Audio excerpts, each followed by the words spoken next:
Paksiw na isda ang ating binabahagi dito. Sarap ulo. With okra.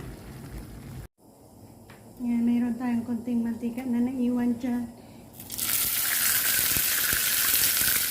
Lagyan natin ang isda.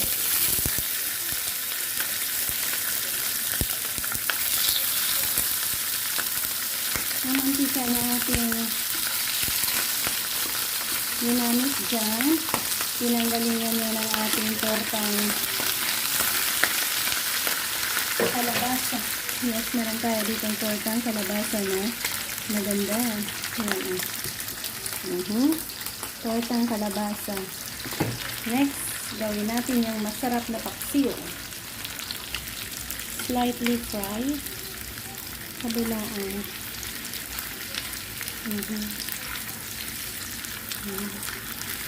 Next, i-add natin ang iba't ibang mga ingredients natin. Ginger.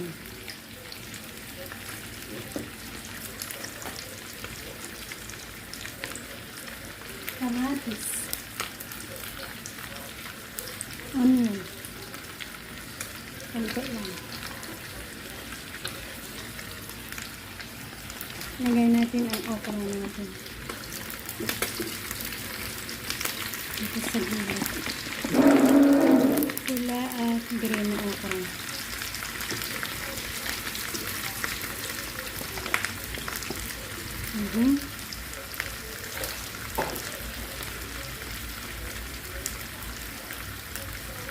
Soy sauce. Oops.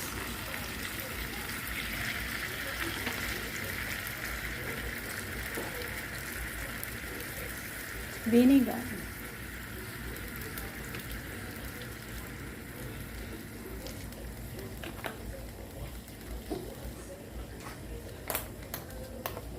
Oyster sauce.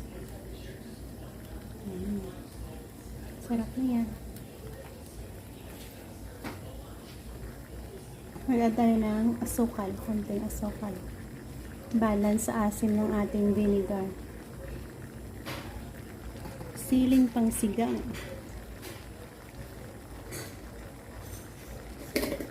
Pamintang buo. Dami palang ilalagay.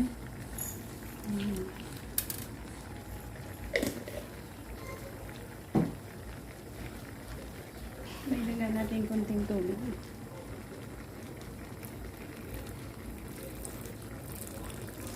Yan, ilaga lang natin yan hanggang sa maluto.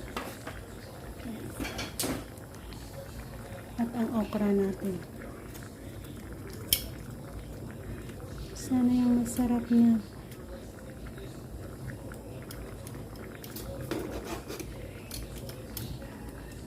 Yan, nakatikim ka ba ng paksiw na may okra?